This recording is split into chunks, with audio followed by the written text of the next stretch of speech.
What's up, guys? Welcome back to Storytime with Uncle Jon, where we pluck stories from Reddit and around the web for your entertainment, my entertainment, the cat's entertainment, wherever they are right now. Dimey's a little mad at me right now because I've cluttered up his nesting area here with electronics and various microphones and things like that. And if I look a little flustered, it's because I've had a lot of technical issues this morning.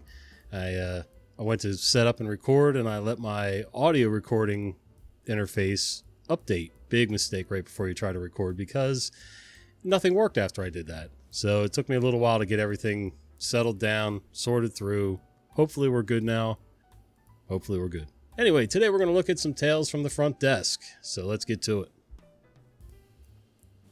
Another dumb way to get fired. This happened while I was working in the accounting department of the last hotel I worked at before going to the corporate office. So I'm going through write-off tickets on a Monday when the executive sous chef, is that spelled right? I guess. When the executive sous chef approached me and said, "Hey, you're going to see a ticket from Sunday for a high amount. Just letting you know ahead of time, it was me." Just then I came across a ticket for a little over $700 before the tip would have even been included. So I asked him, "What the hell did you all do?" He and I could talk to each other like that. He said a server got inappropriate with a guest. Inappropriate how? There were pictures shown. WTF. So here's the story. A group of 10 very attractive women were being attended to by this particular server. May have been some flirtatious behavior between him and a few of them. Then this dumbass decided to shoot his shot and had some D-pics on his phone and showed them. One of the women, the birthday girl, saw it and got pissed off immediately. The floor manager was called over. Then she brought it to the sous chef, who was the manager on duty. As soon as he was told what happened, he said, "F." Immediately comped their meals and drinks, got each of them a shot of extra tequila, on us of course, and moved dumbass off the floor. Sous chef was very and sincerely apologetic and said, "Ladies, the general manager's already been notified and you'll hear from him sometime on Monday. The only favor I ask is for this not to make it online." To their credit, the women were satisfied with the swift action and it never made social media. That's a shocker. Management was looking for it for 2 weeks for anything close to this. By Sunday afternoon, the GM, HR lady, and the F&B director already knew about this. So not only did he cost the hotel a $700 tab, he cost himself at least $200 in an automatic gratuity because of the amount of people at the table. All because he chose the most ignorant way to shoot his shot. Yup, a dumb way to get fired. I understand. You know, servers and customers, there's often this little flirtatious tee-hee kind of conversation thing going on. Sometimes, you know, the customers are doing it hoping they'll get in good graces with the server and get a good deal on something, whatever. Sometimes the server's that way either just to be nice or, you know, maybe they're hoping for a better tip, whatever. But, you know, Mama always said, you don't shit where you eat. Don't screw things up. Being a little flirtatious and chatty is one thing. And, you know, that along with good service will usually get you a good tip and everybody's happy and everybody goes their separate ways. You don't flip out pictures of your junk to pass around the table. No. This is in what world, in what universe is this even remotely a good idea? Oh, dumbass.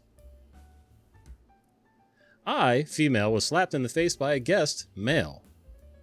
I'm the GM of a busy extended stay hotel. On July 1, a couple checked into the hotel for 31 days with a dog.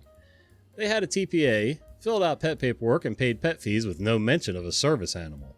On July 3rd, I was walking the 4th floor and saw the female come out of her room, presumably leaving the dog alone in the room, because the dog immediately began scratching on the main door incessantly, as well as barking the entire time I was on the floor. At my property, if a dog is left alone in the room, it is required to be crated at all times while alone. The guests received a notice that evening reminding them of the rules they agreed to at check-in regarding the crate and the incessant barking, and letting them know if damages occurred due to the dog scratching the door that they'd be responsible. Very professional note. I used ChatGPT for my notices and proofread everything before handing them out. The next day, the female came to the desk and accused staff of stalking and harassing her and her service dog. On July 8, another staff member and 3 guests reported that the female let the dog off the leash while outside, and the dog was running wild and went after 2 other dogs on site. Oh, yeah, that sounds exactly like what a service dog would do. Not. On July 9, the guests received another notice regarding the rules, and that the dog must remain on a leash at all times when outside the room, and they must be in control of the dog. That evening, the female guest again came to the evening staff going off and accusing us of stalking and harassing them. She's a vet. and that's a service dog, and we're discriminating against her and her service animal. She left her phone number for me to call the next day. I attempted, but there was no answer. On the morning of July 11th, the female came down to the desk to speak to me. She instantly had an attitude and insisted that I knew who she was, so I better not play effing stupid with her. The only time I'd seen this woman previously was in passing on the 3rd floor when I saw the back of her leave her room when her dog was barking and scratching. I didn't know who she was, nor did I know what room she was in. We're a 121 room property and I don't have every guest memorized. She kept on with the attitude and going off about us stalking and harassment and discriminating against her as a vet and her service animal. I pulled up the video footage of her check-in and showed her that she nor her partner made no mention of a service animal at that time. I attempted to ask her the 2 questions, but she was too busy screaming and being a Karen to listen. I told her I was done with her poor treatment of staff and that they'd broken too many rules, so I was now asking them to leave. More screaming, so I went to the back to call the non-emergency number for assistance. When I came out of the back office, her male partner was now standing there screaming. He was going off about discrimination against a vet with a service animal. He hopped up on the window at the office and was pointing his finger at my face while screaming. I asked him repeatedly to get down. I didn't feel safe, and he refused to move. By then, several other guests were in the line behind him. When I asked him to please move out of the way so I could help the other guests, he screamed that he wasn't moving until the police came and told the other guests they needed to leave because I wasn't going to help them. We have a big wooden window that we can pull down and lock to close the desk. With him still sitting on the desk, I asked him repeatedly to get down because I didn't feel safe. He refused to move, and I got the window halfway down. At that moment, he reaches across the desk and slaps me clear across the face and grabs me by my collar. Wow. I ripped myself away, not saying a word, and he hopped down, as I closed the window the rest of the way. We have a small plastic sign that informs guests to use the phone in the lobby to call us if the office is closed, and apparently that hit him as I was closing the window. He immediately screams, "That's assault, B! You're going to jail! You're going to jail!" Literally 2 seconds after he slapped me in the face. During all of this, the female is recording me, while they have 3 house cameras that have also captured the entire thing. The police show up a few minutes later and talk to these 2 Karens first. Then they speak to me. I show the camera footage. I press charges and the man is arrested. The woman states she doesn't have a vehicle here and has to go get her truck before she can gather their things, and she'll be back at noon to do so. 1 o'clock runs around and another staff member spots both of their vehicles in the back. My guests are required to have parking passes, so we knew they were their vehicles. So we assumed she snuck back in to get their things, but she wasn't supposed to be back without a police escort. Another employee goes to check the room and they aren't up there, and all their things are here. We checked the cameras and both of their vehicles had been there all morning, so she lied to the police about getting their vehicle. I called my boss, and he told us to go ahead and bag and tag her things so she'd have no reason to come back into the building when she returned. He also instructed me to take a video of myself entering the room for the first time, and I did, as well as photos. Another staff member bagged and tagged everything, and about 30 minutes later, both the male and female show back up to collect their things with the police. We bring their belongings down, and they immediately claim they're missing a gun, which isn't allowed inside the building, and there are signs everywhere stating this. They find the gun and their things. They then claim they're missing $1,000 cash and a GoPro camera. Fortunately for us, I took close-up photos of where they claimed the cash and camera was, and it wasn't there the first time we entered the room.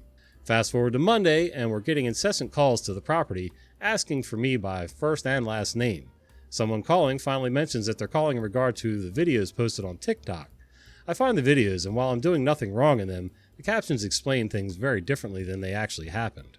Unfortunately, I'm unable to reply or post publicly as part of my job. The calls to the property actually began Saturday, but they were at their height on Monday. So far today, nothing. People are nuts. They really are. I don't understand what would possess somebody to ever reach out and put their hands on somebody else. No matter how angry I am, I'm not going to reach out to a stranger at a hotel that I'm staying at to touch them, grab them, whatever. Now, if you put your hands on me, that's a different story. Now, one of us is going to go onto the floor, or both of us. Who knows? But quite honestly, there's just no need to ever put your hands on anybody. If you're angry, you can be angry, but you also have to try to at least be somewhat reasonable so that you can come to a resolution on whatever's going on. But some people are just too crazy for normal resolutions. So, yeah, crazies with a gun. That's just awesome. At least they didn't have it on them when they came down to the desk. Who knows? And I'm a firm 2A supporter, but, just like there's certain people in this world who shouldn't wear spandex, this guy. There are also certain people in this world who probably should never own a firearm because they're just either incompetent or out of their damn minds. But unfortunately, there's just nothing you can do about that right now. So anyway, Crazy people just gonna crazy, I guess. Any tips on how to handle nasty guests at a front desk? Even though I've been at the same place for a bit, still struggle with complicated guests, especially when they come in already upset and giving you attitude and throw their ID and card at you.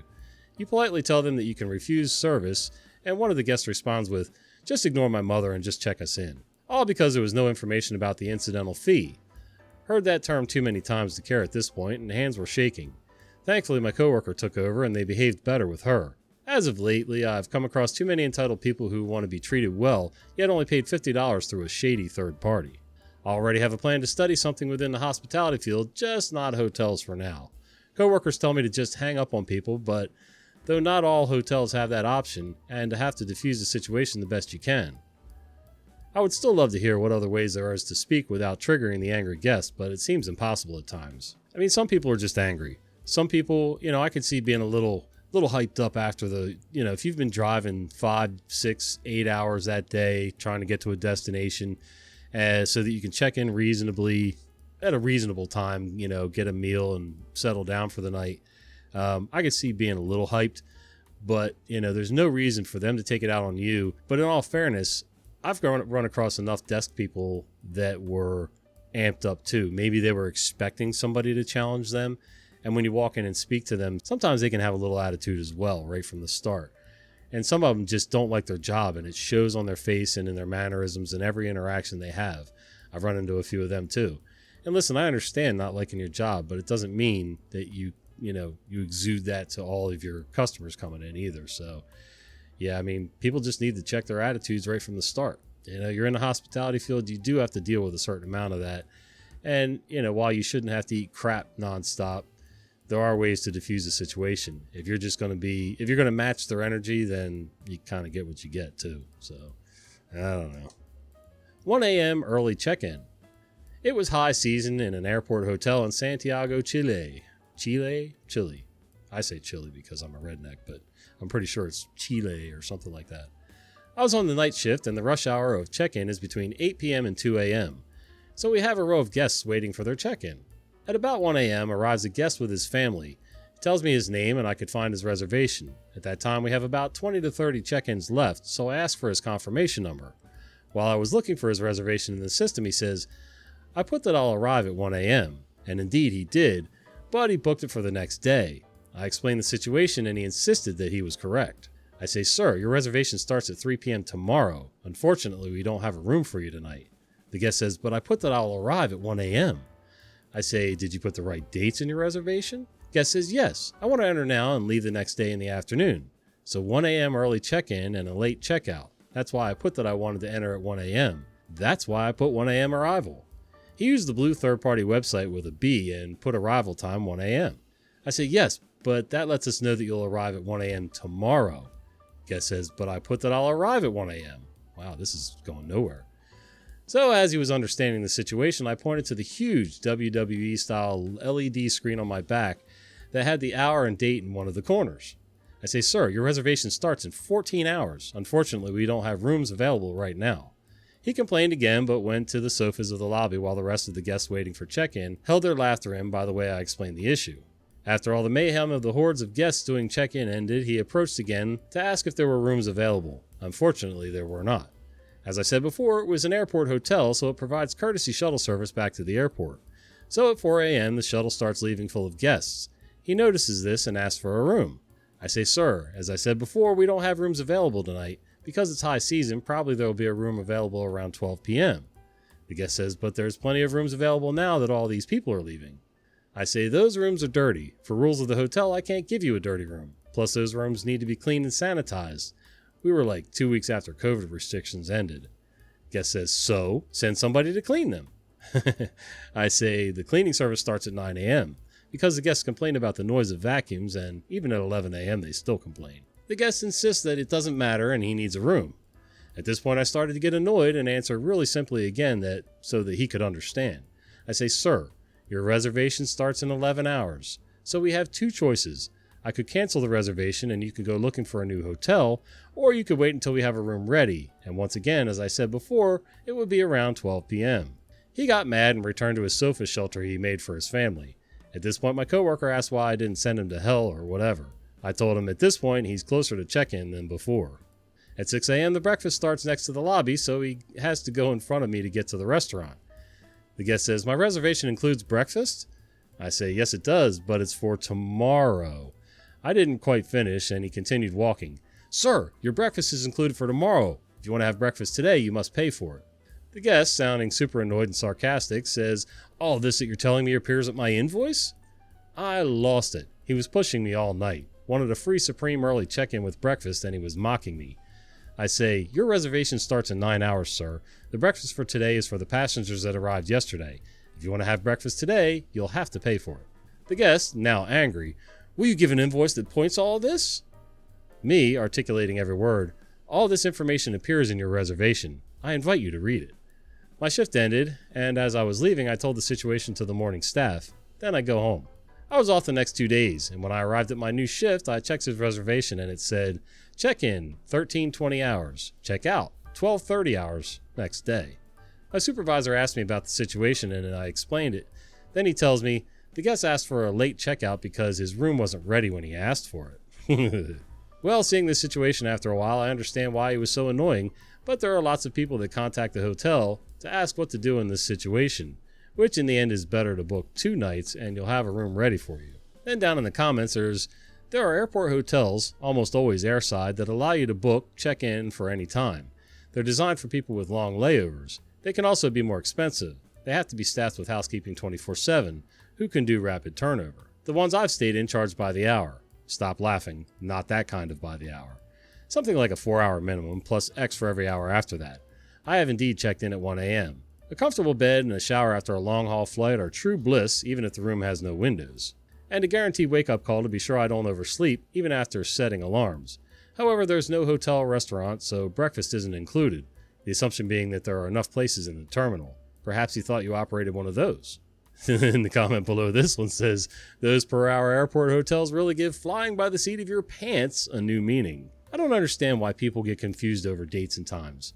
Listen, you have AM and PM. Anything after 12 a.m., to me, is the next day. So if I'm at 1 a.m. on, today's July 18th, and I'm checking in 1 a.m. July 19th, then I would think after midnight tonight, 1 a.m., that would be my check-in time for the 19th. Like, the dates change when you go past midnight. So the date only lasts 24 hours. Why? I don't understand. Not to mention the fact, even for simple check-ins, where hotels don't accept check-ins before 3 p.m. and you have to check out by 10 or 11 a.m. the next morning, people still don't check their reservations. They have no idea what they clicked, what they didn't click. And it confuses things even further when they book on third-party sites. Now, I'm not saying I've never gone for a deal on a third-party site to save a few bucks, but I will still be sure to read everything so that I know, am I, screwing myself out of some amenities if I book through the third-party site? Am I missing out on points because I didn't book through the website of the hotel chain where I normally stay? Whatever. Reading, guys. It's not that difficult. You're not in that much of a hurry to make the reservation that you can't stop for 10 seconds to read everything. I mean, come on. And then some people do understand. They just want to take advantage because they screwed up and, they got in early or late or whatever, and they expect everybody else to make up for it. Entitlement knows no bounds. Well, thanks for hanging out with me today, guys. I hope you enjoyed the stories as much as I did. And if you get a chance, do me a favor and click this video here on the screen. I think you'll enjoy that one too. We'll see you on the next video.